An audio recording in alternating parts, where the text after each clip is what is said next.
question. So Jennifer, you tell us, we're the old goats in the room, except for Rhonda.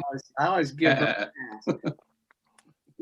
What would you like to say? How would you deal with this? What do you think has to happen going forward for your career? And I mean, dealing with the hospital or whatever in your neck of the woods.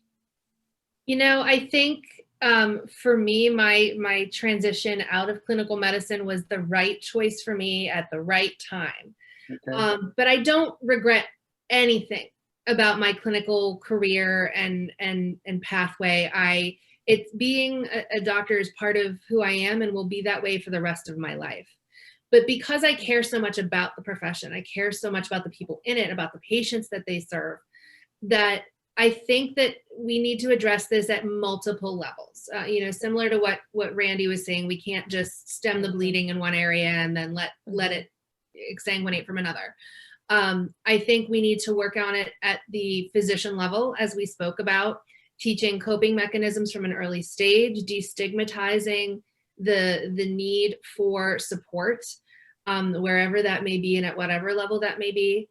I think we need to work on the physician administration relationship, and find a way to work better, more productively and more patient focused. But I also think we need to work on it on a societal level too. Yeah. You know, with what the public expects of physicians and what they expect from their own care. You talked about the Amazonification of medicine. I think that goes for patients too. They want their resolution like Amazon Prime. You know, they want it in 2 days or less. And, you know, a lot of problems, that's not going to happen. That's right. And I think, you know, managing those expectations on a global level, all of those things together, having the patients know that we're there for the patients, having the administrators know that we're there for the patients, the insurance companies know that we're there for the patients. That's why we did this, you know, and unfortunately, that's why a lot of us leave, is when we can't do it for the patients anymore. We're being forced to do it for those other forces. Right. Bingo. Yeah, well said. You know, it really is disturbing too, and the Amazonification. You know, if we get into this one payer system, and you know, we're gonna, again, the docs are gonna lose the incentive to do better. That's my biggest fear.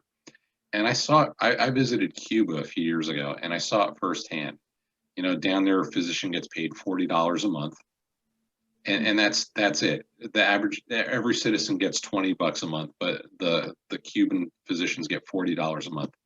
And I asked one of my colleagues who I was with down there, who's a physician in Cuba, and I said, "Well, where's the incentive to do better?" So it doesn't matter if you see 10 patients or 100 patients, you're going to get paid the same. And so he said, exactly.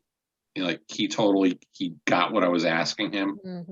And so that's the danger. Yeah. Where's our drive to do better?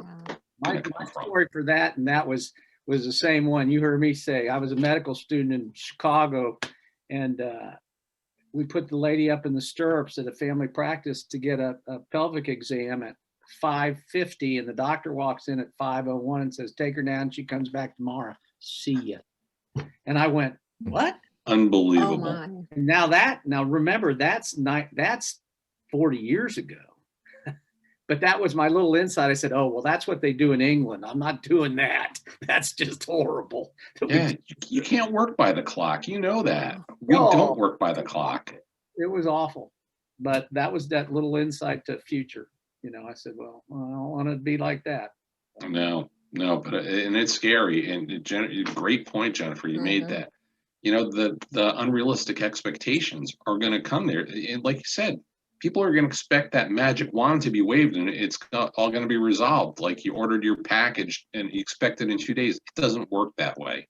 It will never work that way. No. The scariest part too is when Randy's right on about saying it has to happen at a higher level. Well, there's one city with 2 little letters after the end of it. It ain't happening there anytime soon. No. So well, there is the problem. Do you work at it on the state level? I mean, do you work at it in Alabama, Pennsylvania, Ohio, North Carolina? I mean, somewhere.